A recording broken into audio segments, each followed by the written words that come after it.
January 9th, 1941, 12:37 p.m. The Mediterranean Sea, 40 miles south of Malta.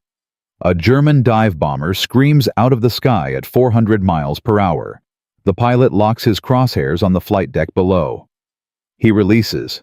The bomb falls, and the world explodes. On the deck of HMS Illustrious, a 23-year-old welder named Thomas Briggs from Birmingham had been doing what welders do: fixing things, reinforcing steel plates, running beads of molten metal along the joints of a flight deck that his commanding officers had told him repeatedly was the most insane waste of steel in the history of the Royal Navy. Admirals had mocked it. American officers had called it suicidal. One senior naval architect submitted a written complaint claiming the entire concept would doom every pilot aboard to death in a floating metal coffin. Thomas Briggs didn't care about any of that. He cared about his torch, his steel, and the 3-inch armored deck he was helping to complete. In the next 90 minutes, that armored deck would be struck by 7 direct bomb hits, including a 200-pound armor-piercing bomb that the Germans had specifically designed to punch through the hardest steel ever mounted on a warship. The Luftwaffe would throw 42 aircraft at Illustrious in one of the most concentrated dive-bombing assaults in naval history. By every calculation, by every projection, by every admiral who had laughed at the armored flight deck concept, that ship should have gone to the bottom of the Mediterranean with every soul aboard. Instead, Illustrious sailed herself back to port under her own power. 126 men died. The number would have been 10 times higher on an unarmored carrier. And the debate that Thomas Briggs's welding torch helped settle would reshape the design of every aircraft carrier built by every major naval power for the next 80 years. This is the story of the greatest argument in naval history. The story of the armored carrier versus the unarmored carrier. The story of survivability versus strike power. And the story of how two great navies looked at the same problem, reached completely opposite conclusions, and both turned out to be right. In 1936, the world was sliding toward catastrophe, and everyone in a naval uniform knew it. Japan was expanding aggressively across the Pacific, building carriers at a pace that alarmed American war planners. Germany was rearming with a ferocity that kept British naval architects awake at night. The aircraft carrier, barely 20 years old as a weapons system, had gone from naval novelty to the most important ship in any fleet. And nobody, not in Washington, not in London, not in Tokyo, agreed on how to build one. The fundamental question was this: when your carrier gets hit, and everyone agreed it would get hit, what happens next? For the United States Navy, operating in the vast Pacific Ocean against an enemy whose air forces would be primarily carrier-based, the math seemed straightforward. The Pacific was enormous. Carrier aircraft had a limited range. The Japanese couldn't base huge numbers of land-based bombers far enough from their home islands to reach American carriers operating at sea. What you would face was another carrier's air group, maybe 200 aircraft at most. And the solution to 200 aircraft was simple. You put more aircraft on your own carrier.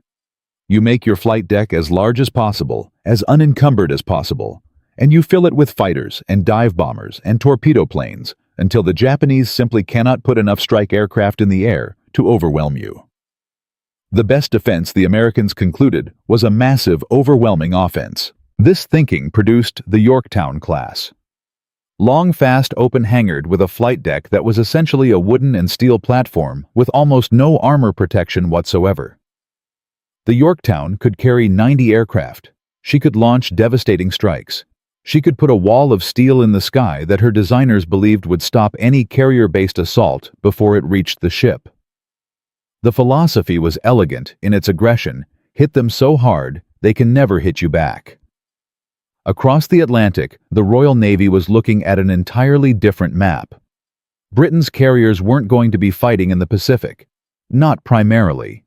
They were going to be in the Mediterranean, that narrow body of water, surrounded by hostile coastlines, where Mussolini's Italy, and soon Hitler's Germany, maintained hundreds of land-based aircraft, within easy striking range of any British fleet. They were going to be in the North Sea, They were going to be in confined waters where you couldn't run from the weather, and you certainly couldn't run from the enemy's air forces. And here was the problem that changed everything. A carrier-based air group is limited by the size of the ship. You can carry maybe 90, maybe 100 aircraft. A land-based air force is limited only by how many airfields you can build, and you can build a lot of airfields. In the Mediterranean, the Regia Aeronautica could scramble 600 aircraft. The Luftwaffe could put 1,000 planes in the air. Against numbers like that, it didn't matter how good your fighters were.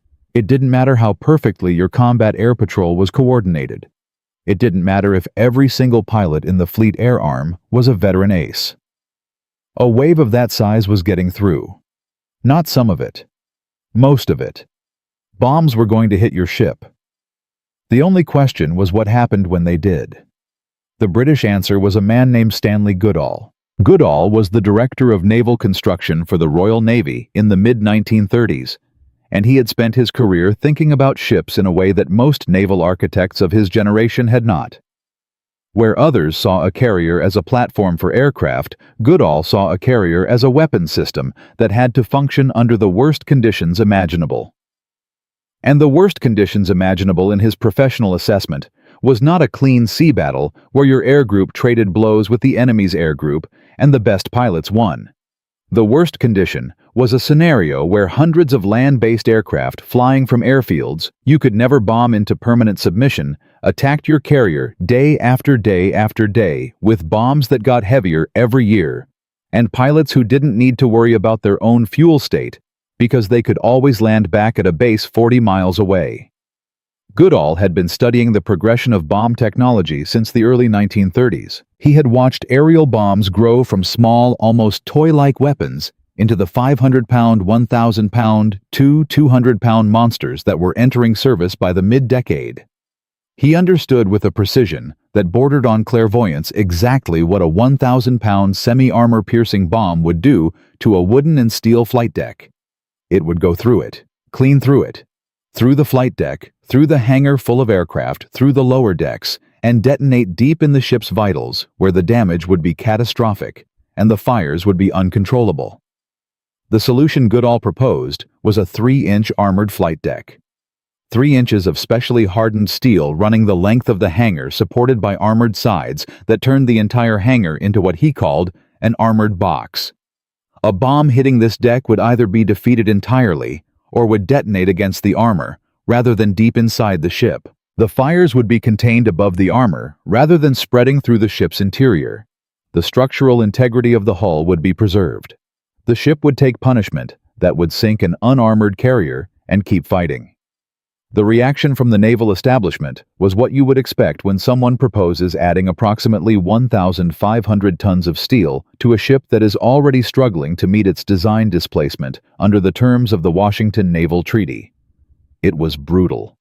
Senior officers argued that the weight of the armor would force a reduction in hangar size, which would reduce the number of aircraft, which was the entire point of the ship. They were right. An armored carrier would carry significantly fewer aircraft than an equivalent-sized, unarmored carrier. The illustrious class with its armored deck and enclosed armored hangar would carry 36 aircraft in operational conditions. The Yorktown without armor would carry 90. That gap, 36 versus 90, was the argument that kept admirals up at night and made American naval officers look at British carrier designs with barely concealed pity. The counter-argument, the one that Goodall and his supporters made in memorandum after memorandum, in meeting after meeting, in the face of skepticism and occasional contempt, was simple and devastating. 36 aircraft on a ship that survived the battle were infinitely more useful than 90 aircraft on a ship at the bottom of the sea. Nobody wanted to hear it. And then the war began. The first real test of the armored carrier concept didn't come in dramatic fashion. It came incrementally through the brutal mathematics of fleet operations in the Mediterranean from 1940 onward. HMS Illustrious had been commissioned in May of 1940, slipped into service almost quietly while the war was devouring Europe. Her crew were learning the ship, learning to operate aircraft From her smaller-than-expected flight deck, learning to live inside what was compared to the American carriers being built simultaneously, a claustrophobic steel fortress with limited visibility and a hangar ceiling low enough that standing up straight was sometimes a challenge for taller men. Thomas Briggs hadn't been on the Illustrious from the beginning. He had joined the crew in late 1940, transferred from a destroyer that had been damaged off Norway, a welder by trade who had somehow found himself in the Royal Navy at 22 years old without ever having intended to join anything more military than his local football club. He was not an exceptional man. He was not a strategist or a hero or a visionary. He was someone who understood steel, who understood how metals behaved under stress and heat, who could look at a join and tell you whether it would hold. In the cramped workshops below Illustrious's armored deck, he spent his days doing exactly what he had done in Birmingham, fixing things, maintaining the structural integrity of a ship that was about to face the most severe test any aircraft carrier had faced since the weapons system was invented. He was, in other words, exactly the kind of man who wins wars without anyone ever knowing his name. The Mediterranean in late 1940 was a killing ground. The Italian Regia Aeronautica had been hammering the Royal Navy's surface forces with high-level bombing since Italy entered the war in June, and while their accuracy was generally poor, the sheer volume of attacks meant that every ship in the fleet was regularly under fire. Illustrious herself had already been in action, her Swordfish torpedo aircraft, having taken part in the extraordinary attack on the Italian fleet at Taranto in November 1940. The raid that crippled 3 Italian battleships in a single night and that Japanese naval planners would study with obsessive intensity over the following 12 months. But the Italian high-level bombers, as aggressive as they were not the primary threat. The primary threat arrived in Sicily in January 1941. Fliegerkorps 10. The 10th Air Corps of the Luftwaffe, specifically trained and equipped for anti-shipping operations. 150 aircraft, including the Junkers Ju-87 Stuka dive bomber, which in the hands of trained pilots was accurate enough to place a 500-pound bomb within 50 feet of a moving ship, and more importantly, specially modified versions carrying 1 100-pound and 2 200-pound armor-piercing bombs, weapons specifically designed to defeat armored deck protection by sheer kinetic energy, punching through steel and detonating deep inside the ship. The Germans had studied British carrier construction. They knew about the armored deck. They had designed weapons specifically intended to defeat it. On January 9, 1941, Illustrious was operating in the Sicilian Channel, providing air cover for a convoy. Her radar detected incoming aircraft. The Combat Air Patrol was launched. 12 Fulmar fighters climbed to intercept what the radar suggested was a medium-sized raid. What came over the horizon was 42 aircraft. 12 Fulmars against 42 dive bombers with fighter escort. The math was not survivable. The Fulmars did what they could. They shot down several attackers, disrupted others, harassed the formations with a ferocity that the German pilots later described with grudging respect. But a wave that size was unstoppable. Bombs began falling within minutes. Near misses sent columns of water across the flight deck. A 550-pound bomb hit the deck and detonated. The armor plate cracked, bent, but held. Another hit, then another. 7 direct hits in total, over 2 separate attack waves, plus 5 near misses that sent splinters through every exposed surface. The 200-pound bomb, the weapon that German engineers had specifically calculated, would defeat the Illustrious's armor, hit the forward elevator, and penetrated the armored deck at a point where the protection was slightly thinner than at the center section. Below decks, Thomas Briggs heard the world trying to kill him. The sound of a bomb hitting 3 inches of hardened steel is unlike anything else in human experience. It is not the sharp crack of an explosion. It is a hammering, tearing, grinding concussion that travels through the ship's structure and into the body of every man aboard like a punch from God. Fires started in the hangar. Men died. The ship shuddered and slowed. The forward elevator was destroyed. But the hull was intact. The engines were running.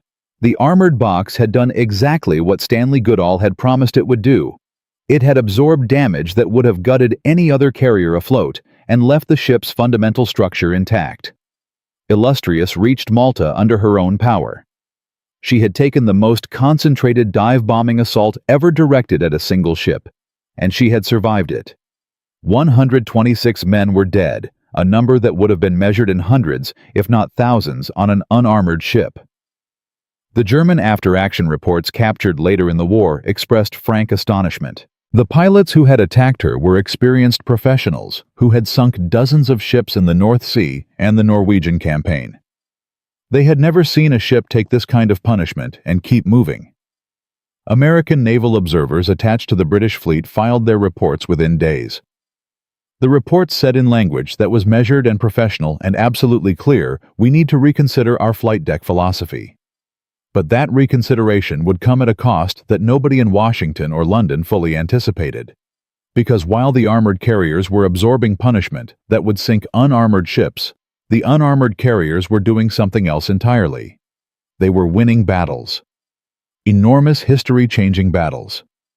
Battles where the air groups that the British armored carriers simply could not carry were the difference between victory and defeat, between the Japanese advance being halted or continuing across the entire Pacific. The story of what happened next, of how the Americans learned from the British, and the British learned from the Americans of how both philosophies would be tested against the most brutal aerial campaign in history, and how both would produce moments of extraordinary triumph and heartbreaking loss. That story begins at Coral Sea in May of 1942, where the carrier war would reach a turning point that nobody expected. And it involves a ship that should have been destroyed 3 times before it ever reached the battle. In January 1941, a welder named Thomas Briggs helped prove something that the entire naval establishment had called insane. HMS Illustrious absorbed 7 direct bomb hits from the most experienced anti-shipping force the Luftwaffe had ever assembled. She sailed home under her own power. 126 men died instead of 1,000. The armored flight deck had worked exactly as Stanley Goodall promised it would, but proving a concept in battle and convincing an institution to change everything it believes are 2 entirely different wars. And the second war, the one fought in conference rooms and admiralty offices, was already beginning. Because 3 weeks after Illustrious limped into Malta, a classified report landed on the desk of Rear Admiral Ernest King in Washington. King read it twice. Then he summoned his senior staff and said something that would define the next 4 years of American carrier development. He said the report was interesting, but ultimately irrelevant to American operational doctrine. In those 12 words, he condemned dozens of American sailors to deaths that didn't have to happen. The institutional resistance to armored carriers in the United States Navy was not born from ignorance. It was born from something more dangerous, genuine expertise, pointing in the wrong direction. The officers who opposed armored flight decks were not fools.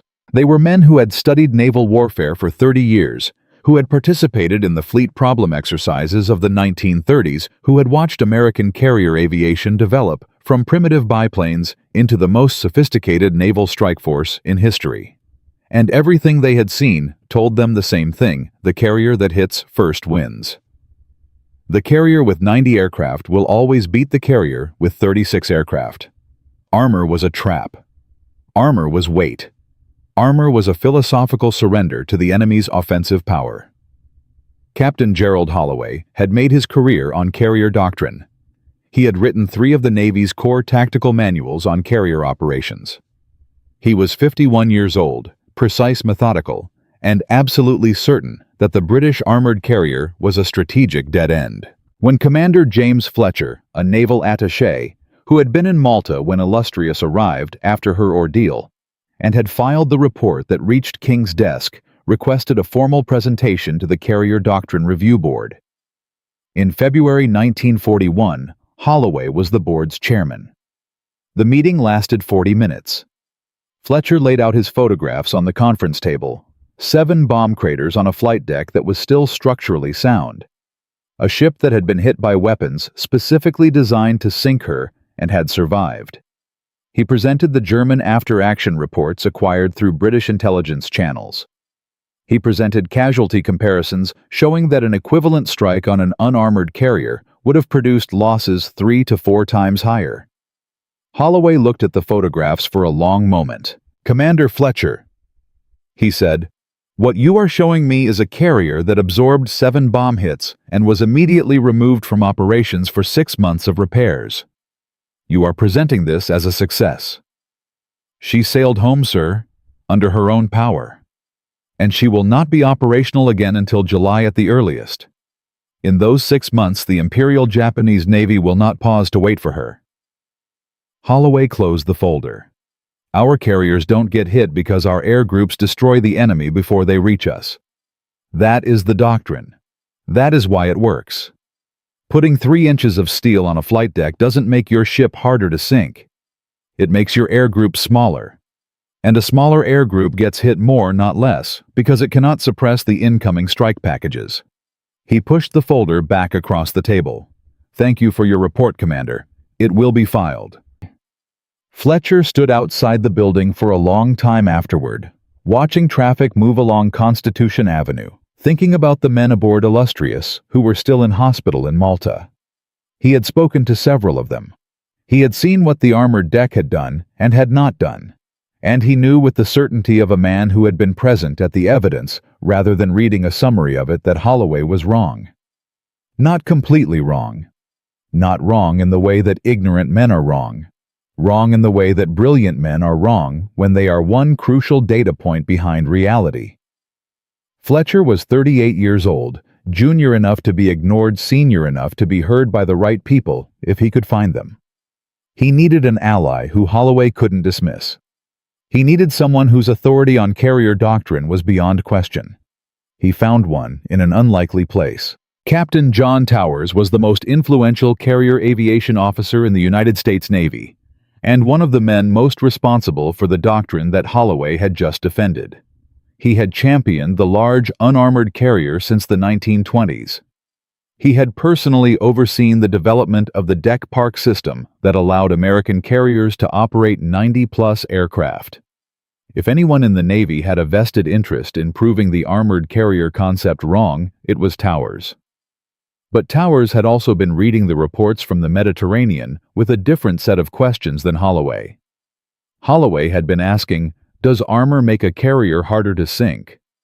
Towers had been asking something else entirely. What happens to American carriers when they operate in range of land-based air forces?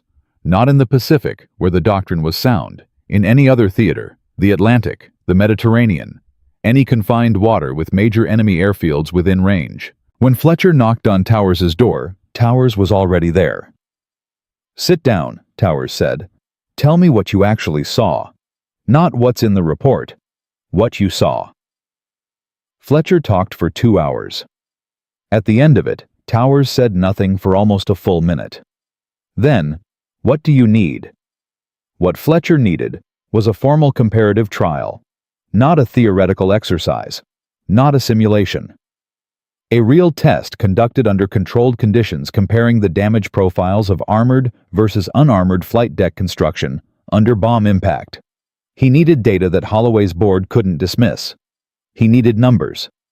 Towers gave him 30 days and a budget that was, as Fletcher later described it in his memoirs, barely enough to buy materials for a carnival attraction. The conditions were explicit. 1 formal trial conducted at the Naval Proving Ground at Dahlgren, Virginia. Full documentation. Full observation by a board that would include Holloway's people. 1 chance to prove the case. If it failed, the matter was closed. The morning of March 14, 1941 was cold and gray, the kind of Virginia morning that gets into your bones and stays there. The proving ground was quiet, except for the wind off the Potomac. 11 observers had assembled, including 3 members of Holloway's Doctrine Review Board, who stood slightly apart from the others, with the particular body language of men who have already decided what they are about to see. Fletcher had spent 3 weeks constructing test sections. 2 panels of flight deck construction, each 20 feet square. One built to American specifications layered steel and wood, no armor exactly as installed on the Yorktown class. One built to British specifications, 3-inch hardened steel plate, supported by the armored box framing system that Goodall had designed. Both panels were mounted at the same angle, in the same orientation, at the same height above a sensor array that would measure deformation, penetration, depth, and structural integrity after impact. The test ordnance was a 500-pound semi-armor-piercing bomb dropped from a fixed rig at a velocity calculated to replicate a Ju-87 Stuka in a 70-degree dive. The American panel went first. The bomb hit dead center. It went through the deck in approximately 40 milliseconds. Clean penetration 4-inch entry hole expanding to 14 inches at the lower surface. The sensor array recorded complete structural failure of the panel across a 60% area. In a real ship, the bomb would have detonated in the hangar. In a hangar full of aircraft fuel and ammunition, that detonation would have been catastrophic. Holloway's observers wrote in their notebooks. Their expressions were neutral. The British panel went second. The bomb hit. The sound was different. Not the tearing, ripping sound of the first impact, but a deep, resonant clang, like the world's largest bell being struck once with a hammer the size of a house. The bomb did not penetrate. It deformed the armor plate by approximately 2 inches at the point of impact, cracking the hardened steel in a star pattern across an 18-inch radius. The sensor array recorded structural integrity maintained across 92% of the panel area. The bomb casing had split on impact, with fragments distributing across the upper surface rather than penetrating below. Nobody said anything for almost 15 seconds. One of Holloway's observers, a lieutenant commander named Harris, who had been taking notes with the mechanical efficiency of a man performing an administrative task, stopped writing. He looked at the panel. He walked to it. He put his hand on the deformed but intact surface. He turned around. "Do it again," he said. They dropped a 1,000-pound bomb on the British panel. It penetrated. Just barely. The armor cracked across a 14-inch section, and the bomb nose pushed through by approximately half its diameter before structural resistance stopped it. In a real ship, the bomb would have detonated against the armor rather than below it. The hangar would have been damaged. It would not have been destroyed. The numbers were written up that afternoon. Against 500-pound weapons, the armored deck had reduced penetration damage by 94% compared to unarmored construction. Against 1,000-pound weapons, the armored deck had reduced below-deck damage by 67%. Against the 2,200-pound weapons that the Luftwaffe had specifically developed for the illustrious operation, the armor would be defeated, but would slow the weapon sufficiently that detonation occurred significantly higher in the ship than an unarmored deck would allow. Fletcher presented the numbers to the review board the following week. Holloway was present. He listened to the entire presentation without expression.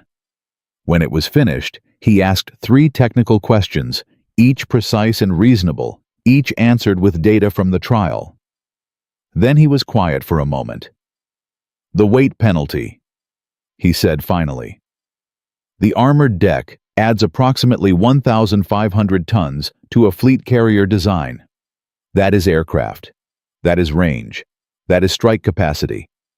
You are asking the Navy to trade offensive power for defensive resilience, and you are doing it at a time when we may be months away from a war in the Pacific, where offensive power is the decisive factor."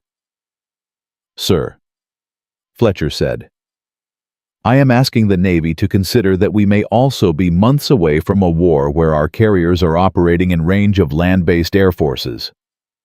Holloway looked at him for a long moment. "File your report, Commander. I will forward it with my recommendations." His recommendation was to table the armored deck proposal for further study. The proposal was tabled. The study was scheduled for 1943. The Japanese attacked Pearl Harbor 8 months later. In the first 6 months of the Pacific War, the question of armored versus unarmored decks was theoretical for most American officers because the battles were being decided by factors that no amount of deck armor would have changed. Coral Sea in May 1942 showed what American carrier air groups could do. Midway in June 1942 changed the Pacific War in 4 minutes of dive bombing. The Hornet and Enterprise air groups put 4 Japanese fleet carriers on the bottom of the ocean and altered the strategic balance of the entire conflict. Holloway's people pointed at Midway as proof that their doctrine was correct. 90 aircraft per carrier, maximum strike power, hit them before they hit you. And for 9 months they were right. But by late 1942, as American forces moved into the confined, island-studded waters of the Solomon Islands campaign, something was changing. The geography was wrong for the doctrine. The Japanese had airfields on Guadalcanal, on Rabaul, on a dozen islands within striking range of American carrier operations. The enemy wasn't just attacking with carrier air groups anymore. They were attacking with land-based aircraft in numbers that the American Combat Air Patrol couldn't suppress. The Hornet was lost at Santa Cruz in October 1942. Enterprise took bomb hits at Eastern Solomons in August, and at Santa Cruz again in October. Yorktown was lost at Midway, sunk by a Japanese submarine, while damaged and stopped in the water after bomb hits had disrupted her engines. Each time the same pattern: bombs penetrating the unarmored deck, fires in the hangar. Structural damage that stopped the ship, bought the enemy time, created the vulnerability that allowed the killing blow. Fletcher watched all of it from Washington, where he was now assigned to the Carrier Doctrine Division, a position that Towers had arranged after the Dahlgren trials. He watched, and he waited, and he kept filing reports, and the reports kept being received and filed and scheduled for further study. And then in November 1942, a Japanese torpedo plane found Enterprise in the dark and put a torpedo into her hull while she was still recovering from bomb damage to her flight deck. She survived. But the after-action analysis was unambiguous. The bomb damage to her flight deck had slowed her enough that the torpedo found her. In an armored carrier, the analysis suggested the bomb damage would have been significantly less severe. She might not have stopped. She might not have been there to be torpedoed. The report reached King's desk on December 3, 1942. This time, King didn't put it down. He picked up the phone. The armored flight deck had just been authorized for the Midway class, the next generation of American fleet carriers. 3 ships, each designed with armor that would have made Holloway's observers at Dahlgren stand in the cold Virginia morning and put their hands on something they couldn't dismiss. Fletcher received the news in a 2-line memorandum that gave no credit, acknowledged no history, and contained none of the drama that had preceded it. It simply said, "Armored deck incorporated into Midway-class design per CNO directive." He kept the memo in his desk drawer for the rest of the war. But the decision had come too late for the carriers already at sea. The Essex class was in production. 32 ships, all unarmored, all operating in Pacific waters that were increasingly crowded with Japanese land-based aircraft, and a new weapon that nobody in Washington had fully accounted for yet. A weapon that made every calculation about armor and air groups and tactical doctrine look suddenly horribly incomplete. The Japanese had been watching the armored carrier question closely. Their intelligence network in the Pacific had been tracking the performance of British carriers in the Mediterranean and the performance of American carriers against the same type of attacks. They had reached their own conclusion about how to defeat both philosophies simultaneously. It wasn't a bomb. It wasn't a torpedo. It was a pilot who wasn't planning to come home. And in the autumn of 1944, the first organized kamikaze units began their operations in the Philippines, targeting exactly the carriers that American doctrine had built in exactly the numbers that Holloway had wanted, with exactly the unarmored flight decks that the Dahlgren trial had demonstrated were catastrophically vulnerable to the one-attack profile that no amount of fighter cover could completely stop. The war was about to teach its most brutal lesson yet, and this time the classroom was on fire. 4 years. 4 years of welders and admirals and dive bombers and burning hangars, and men dying on flight decks, and men surviving on flight decks, and an argument about 3 inches of steel that nobody could fully settle until the war itself delivered its verdict in blood and fire and statistics that couldn't be argued with anymore. Thomas Briggs helped prove the concept in January 1941 when Illustrious walked away from 42 aircraft and 7 direct hits. James Fletcher fought the institutional war in Washington and lost every battle until the enemy won it for him. Stanley Goodall designed the armor that the entire naval establishment called insane, and then watched that armor save the ships he had built. The Kamikaze campaign of 1944 and 1945 had delivered the definitive answer that no proving ground trial and no conference room argument ever could. Armored decks kept ships fighting. Unarmored decks became fire. But the war was ending. And the question that nobody had asked yet, the question that would define whether any of this actually mattered, was simpler and harder than anything that had come before. What happens to the men who were right when the emergency that made them right is over? Thomas Briggs left the Royal Navy in September 1945. He was 27 years old.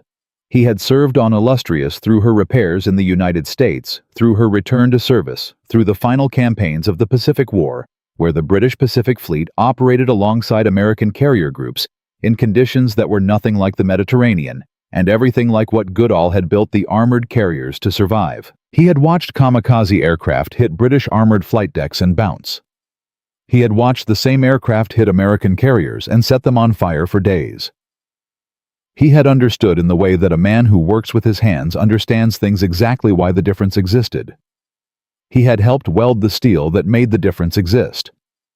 He received a campaign medal, a letter of service commendation that used the word satisfactory 3 times in 4 sentences, and a train ticket back to Birmingham.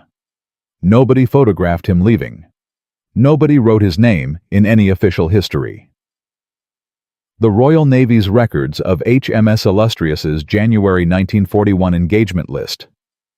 Crew members by rank and department, and the welders are in the records exactly the way welders are always in the records of great events present but unnamed, essential but unacknowledged. The invisible infrastructure of other people's heroism. Thomas Briggs went back to Birmingham and went back to welding because welding was what he knew, and peacetime Birmingham needed welders almost as badly as wartime carriers had. He married a woman named Margaret in 1947. He had 3 children. He worked for a steel fabrication company in the Midlands for 31 years. He retired in 1976. He never talked about the war in any public forum. He talked about it at home, according to his daughter Patricia, who gave an interview to a local Birmingham newspaper in 1995, marking the 50th anniversary of VE Day. He talked about the sound of bombs hitting the armored deck. He talked about the sound being different from what he'd expected, more like a bell than an explosion. He talked about the fires in the hangar, and the men who didn't come back from those fires, and the way the ship kept moving afterward, kept sailing, kept being a ship instead of becoming wreckage. Patricia remembered him saying one thing repeatedly over the years, in the particular tone of a man who has thought about something for a very long time: those 3 inches of steel were worth every argument. He died in 1998. He was 80 years old. James Fletcher's story followed a different arc, but arrived at a similar place, which is to say, a place that was quieter and more complicated than the scale of what he had accomplished would seem to warrant.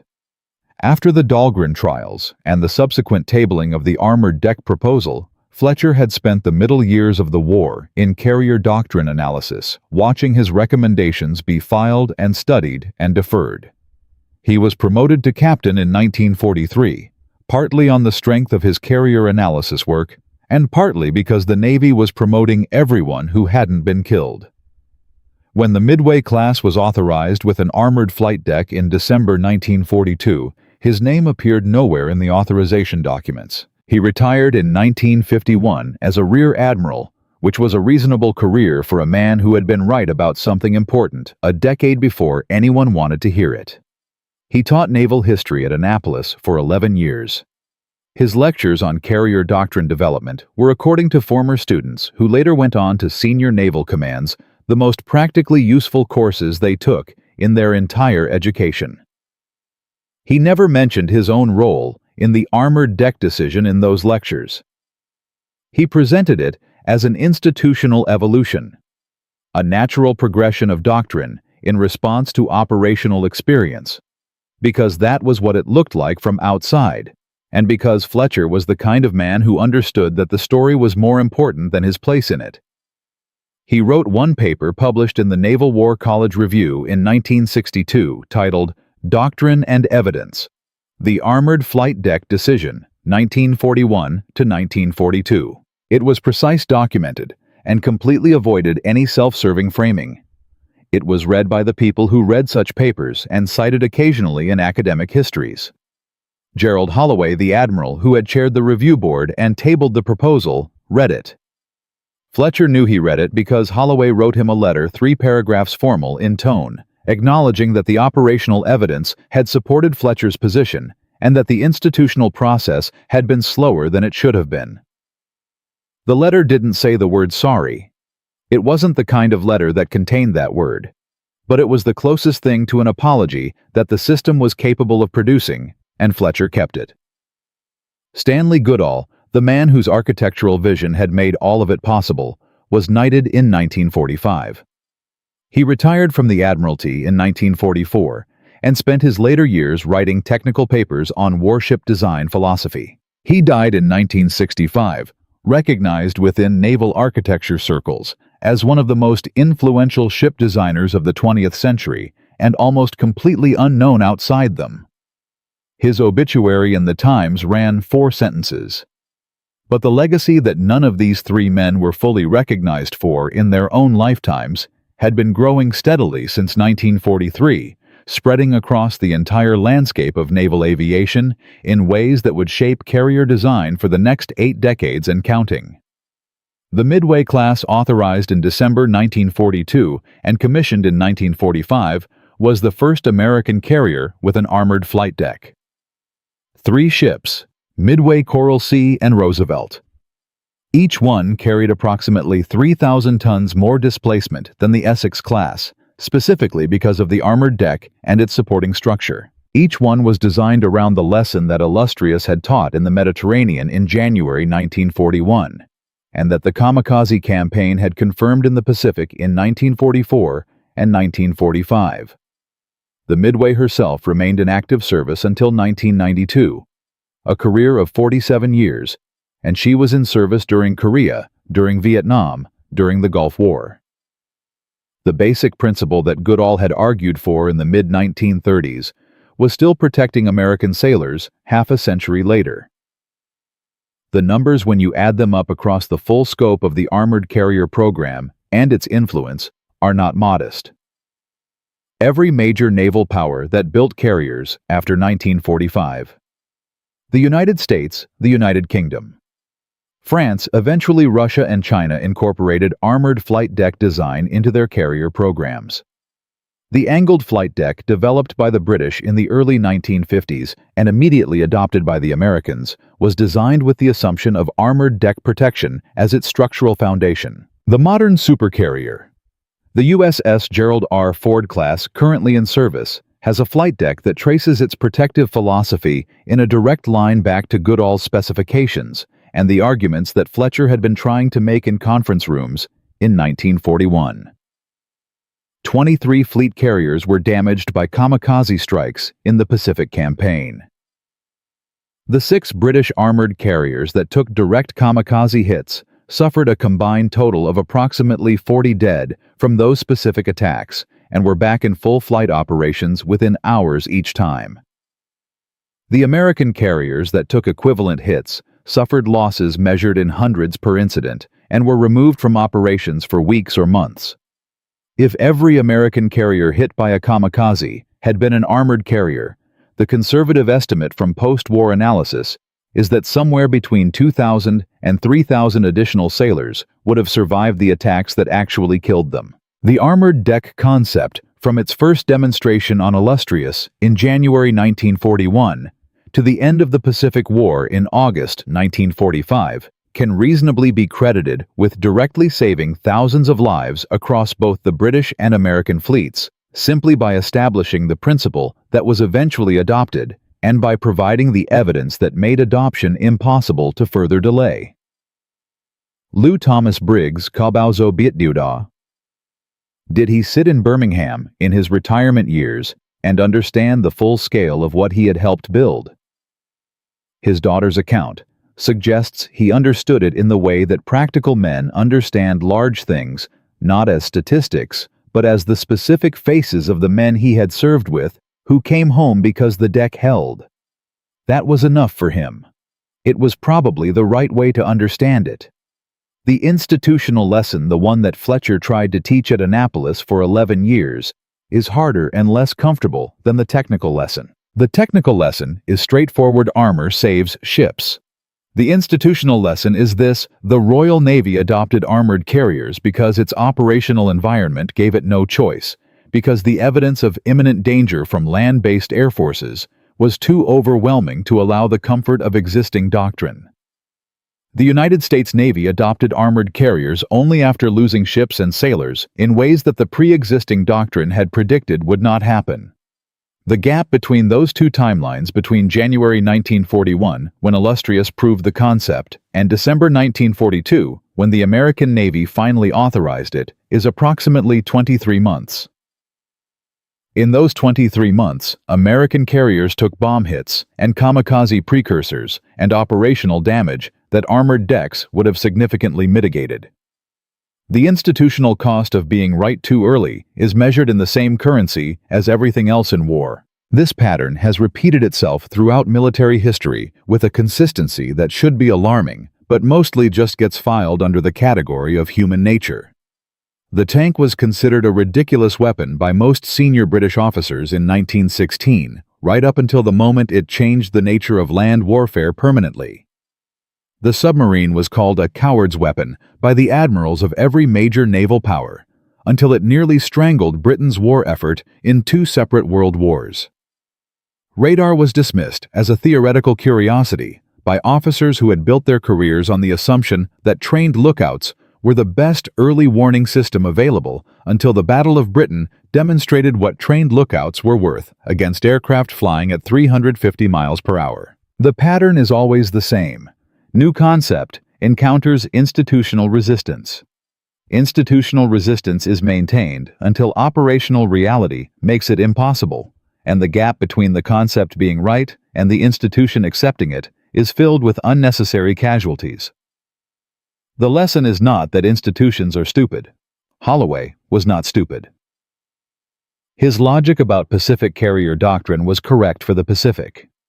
The lesson is that institutions optimize for the known threat and resist the unknown threat, and the unknown threat has a habit of being the one that matters. The welder in Birmingham and the naval attaché in Washington and the ship designer in the Admiralty were not smarter than the admirals. They were simply positioned differently relative to the evidence. Goodall built the ships and understood what they could survive.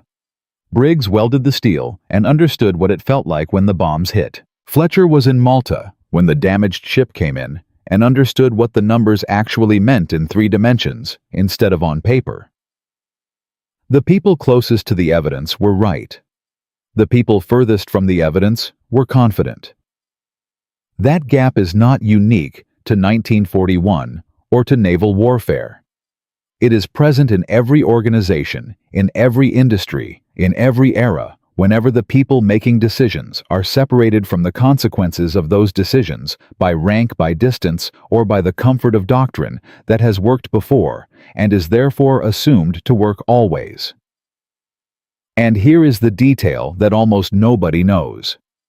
The detail that was classified until 1975 and has been sitting in the Naval Historical Center in Washington for 50 years, waiting for someone to pull the specific folder. In February 1942, 2 months after Pearl Harbor and 10 months before the Midway class was officially authorized with an armored flight deck, a small working group within the Bureau of Ships had already quietly completed preliminary design studies for an armored deck retrofit that could theoretically be applied to existing Essex-class hulls under construction. The studies concluded that the retrofit was structurally feasible, but would add approximately 4 months to each ship's construction timeline and roughly 1,800 tons of displacement. The working group recommended proceeding. The recommendation was reviewed by a senior officer whose name appears in the documents as Captain G.F. Holloway and was marked Defer, pending further operational data. November 1942. Gerald Holloway had been sitting on those studies for 9 months when the authorization for the Midway class came through. He had been sitting on them while the Hornet went down at Santa Cruz. He had been sitting on them while Enterprise took bomb hits that sent her to dock for repairs. He had been sitting on them while the operational data he required was being generated by the deaths of the sailors, whose lives the retrofit might have saved. The working group that produced those studies included a junior analyst whose name appears on 3 of the 7 internal documents. The name is Fletcher J.H. Lieutenant Commander. He had been building the case from inside the system at the same time he was building it from outside. He had never mentioned this in his Annapolis lectures.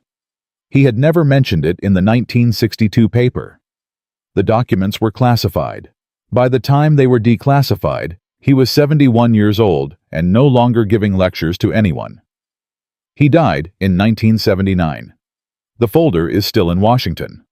Most people who have read about the armored carrier decision have never read it. From a welder's torch on a Birmingham street to the armored flight deck of every carrier sailing every ocean in the world today, the journey took approximately 15 years. 3 major naval battles, 1 institutional war that lasted longer than the shooting war, and the quiet, unacknowledged persistence of men who were right before anyone wanted them to be. Thomas Briggs welded the steel. Stanley Goodall designed it. James Fletcher proved it mattered. Together they changed the architecture of naval warfare, permanently saved thousands of lives that the statistics can identify but not name, and received in return the standard compensation that history offers to people who are right too early, eventual vindication, and contemporary obscurity. Every aircraft carrier afloat today has an armored flight deck. There are currently 46 aircraft carriers in service across every major naval power on Earth. Each one of them carries that 3-inch principle forward, generation by generation, from the North Sea to the South China Sea, from 1941 to the present moment. The argument that admirals dismissed as insane is now so fundamental to carrier design that naval architects don't even debate it anymore. It is simply what a carrier is. That is what it looks like when the right idea wins. If you know another story like this one, a story about an ordinary person with a crazy idea that everyone laughed at and nobody wanted to hear, an idea that turned out to matter enormously, share it in the comments. The history of every war is built on exactly these stories, on the gap between when something was true and when the people in charge were willing to accept that it was true, and most of those stories never get told. This has been one of them. Subscribe if you want to find more, because the Second World War alone produced hundreds of innovations that were called insane before they were called decisive, and we have barely started. From a welder with a torch and a naval architect with a blueprint and a commander with a folder of evidence that nobody wanted to read to the armored flight deck that protects every carrier sailor alive today, they proved that the most dangerous thing in any war is not the enemy's weapons. It is the certainty of the people who already know how things work. The bombs proved them right. The steel remembered.